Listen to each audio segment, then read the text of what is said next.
correction. Rule number 67.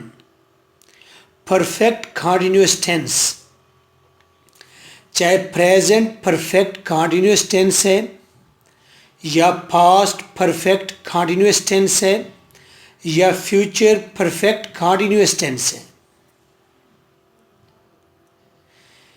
इनमें time का जिक्र ज़रूर होता है और टाइम के लिए या तो आप सिंस या फॉर लगाते हैं। कहाँ पर सिंस लगना है, कहाँ पर फॉर लगना है, this is a question. Tenses आपको आने चाहिए। टेंसेस आपको अगर नहीं आते तो टेंसेस के जो 30 लेक्चर्स हैं स्पोकन उसमें फ्री है, वो परचेज कीजिए। बार बार कहता हूँ, मेरा थोड़ा बेनिफिट है, आपका ज़्यादा बेनिफिट है, प्रॉमिस।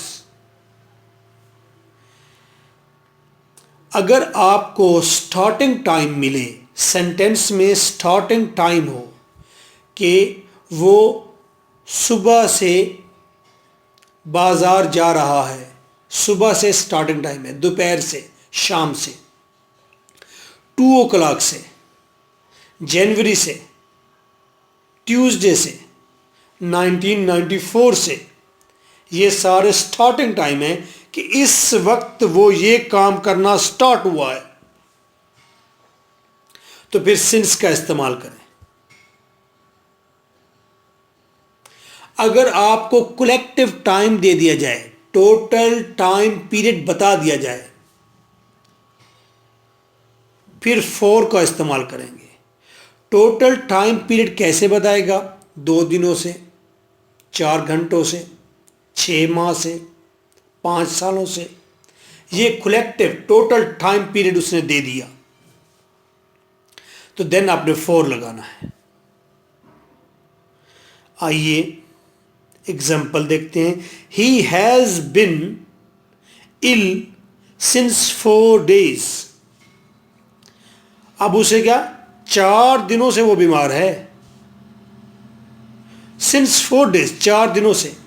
हमने कहा 2 घंटों से, 4 दिनों से, 6 माह से, ये कलेक्टिव टाइम होता है।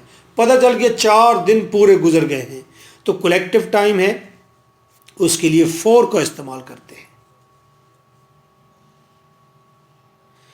आइए सेंटेंस आपने करेक्ट करना है।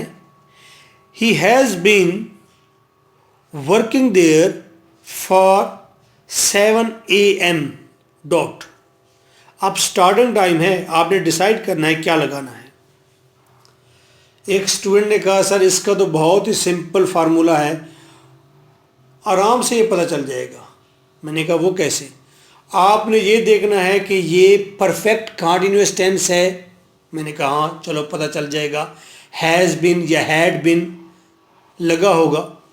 उसने कहा बस उसके बाद अगर फॉर लगा होगा तो मैं सिंस कर दूंगी, सिंस लगा होगा तो फॉर कर दूंगी। मैंने कहा जिंदाबाद।